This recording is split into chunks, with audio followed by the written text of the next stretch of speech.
안녕하세요. 개혁자 이래입니다. 우리는 지난 시간에 부활은 영이 살아나는 것, 깨어나는 것이다 라고 하는 것을 알았고요. 이번 시간에는 부활 체험에 대해서 다루겠습니다. 우리는 앞에서 부활이라고 하는 것은 몸이 죽고 영이 살아난 것이다 라고 하는 것을 말했죠. 이 부활은 흔히 생각하듯이 몸이 죽고 몸이 다시 살아나는 것이 아니라 부활은 몸이 죽고 영이 살아난 것이다 라고 하는 것을 앞에서 분명하게 확인할 수 있었습니다. 그것을 예수님을 따랐던 제자들 일부 또는 후대 그리스도인들은 그 부활이라고 하는 것이 몸이 살아나는 것이다 라고 하는 것으로 오해를 했다라고 하는 겁니다. 실제로 우리 모든 인간은 몸이 죽으면 영으로 살아나는 일이 생겨납니다. 예수님께서 내가 죽은 후에 3일 만에 다시 살아나겠다라고 말씀하셨는데 예수님께서 몸이 죽고 영으로 살아났을 뿐만 아니라 우리 모든 사람은 몸이 죽으면 반드시 영으로 살아날 것입니다. 그때 영이 살아난다라고 하는 것은 무엇일까요? 그것은 의식이 깨어나는 것이죠. 그때 영이 살아난다라고 하는 것은 의식이 깨어나는 것이다 라고 하는 거예요. 그런 의미에서 우리가 이 세상에서 이 부활을 경험해야 한다면 그 부활 경험이라고 하는 것, 그 부활 체험이라고 하는 것은 다름이 아니라 깨어나는 체험이다 라고 하는 것입니다. 그러니까 예수님께서 죽고 부활했다라고 하면 그분을 따르는 우리들도 죽고 부활해야 하는데 그 부활한다라고 하는 것을 현실적으로 체험하는 것은 이 세상에 살면서 깨어나는 체험을 하는 것이다 라고 하는 겁니다. 우리의 의식은 늘 죽어 있습니다. 우리의 영은 잠자고 있다 라고 하는 거예요. 그것은 마치 예수님께서 몸이 죽어서 무덤에 묻혀있는 것과 같습니다. 예수님께서는 성경에 의하면 아리마대 요셉이라고 하는 공회원이 제공한 가족 무덤에 묻혔다고 합니다. 그 무덤 속은 땅속에 있는 것이니 당연히 빛이 들어오지 않고 캄캄했겠죠. 그 예수님이 묻혔던 그 무덤은 물질로 흙으로 이루어진 돌로 이루어진 그 무덤은 빛이 들어오지 않아서 아주 어두웠습니다. 예수님의 시체는 머리는 두건으로 씌워져 있었고 예수님의 몸은 세마포로 꽁꽁 쌓여 있었습니다. 그 무덤문은 묵중한 돌로 막혀 있었고 또 그리고 그 돌문에는 봉인까지 붙어 있었고 또 그리고 그 문 밖에는 군병들이 총칼을 들고 감시를 하고 있었습니다. 이렇게 예수님이 몸이 죽어서 묻혔던 무덤은 빛이 들어오지 않고 또 그리고 세마포로 천으로 쌓여 있었고 또 그리고 그 무덤문은 돌로 막혀 있고 그래서 감시까지 하고 있었다라고 하는 겁니다.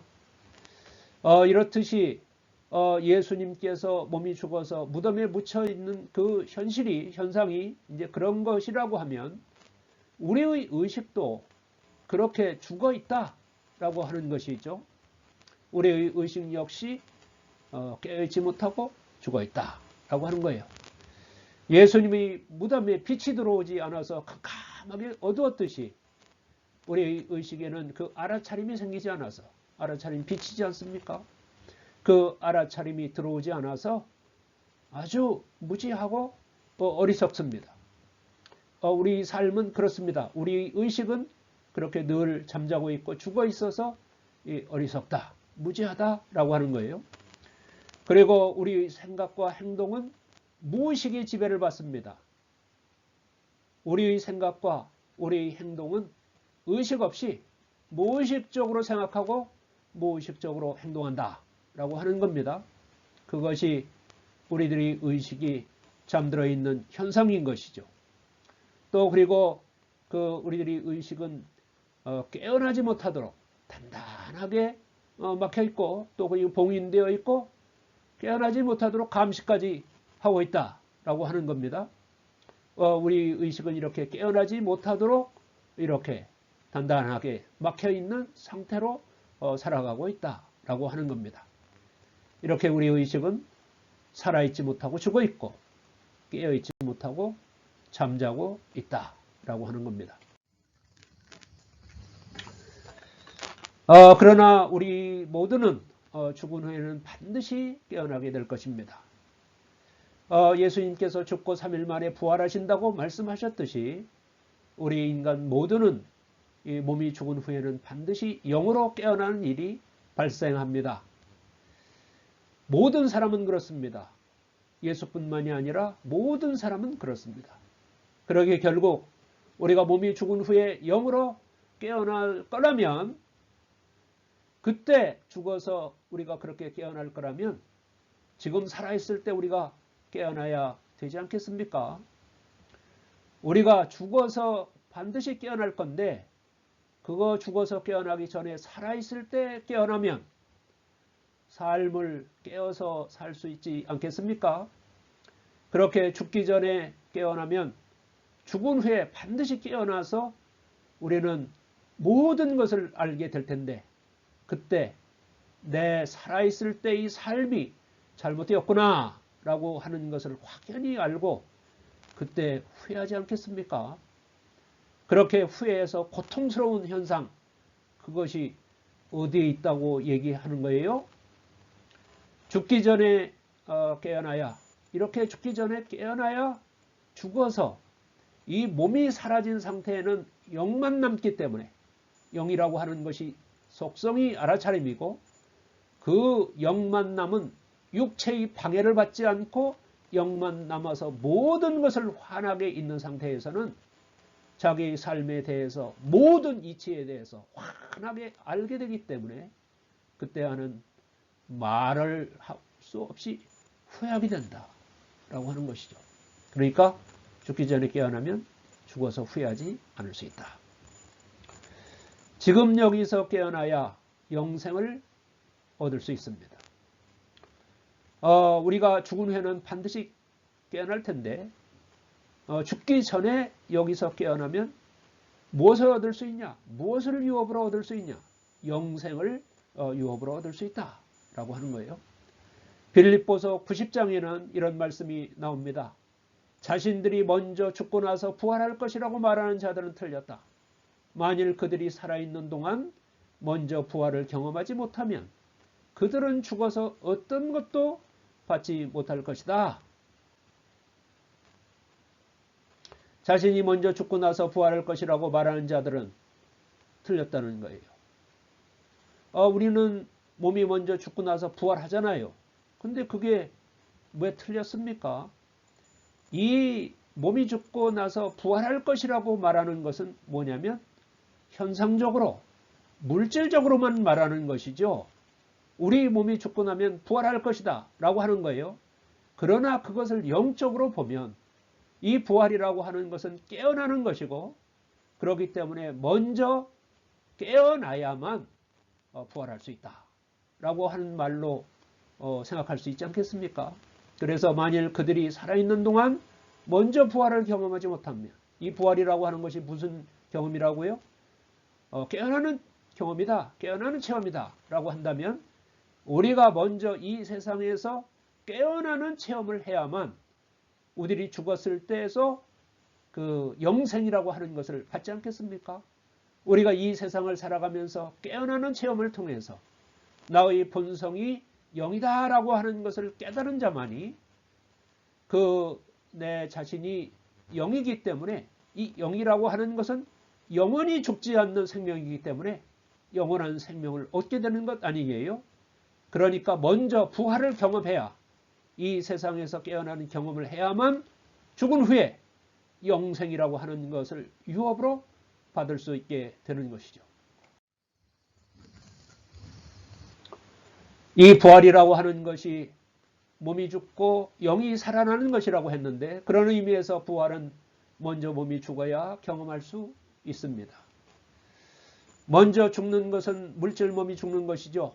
물질 몸 육체가 죽어야지 영의 몸인 영체가 살아나는 것이 부활이다 라고 하는 거예요. 그러니까 먼저 몸이 죽고 그래야지 그 영이 살아나게 되는 것이죠.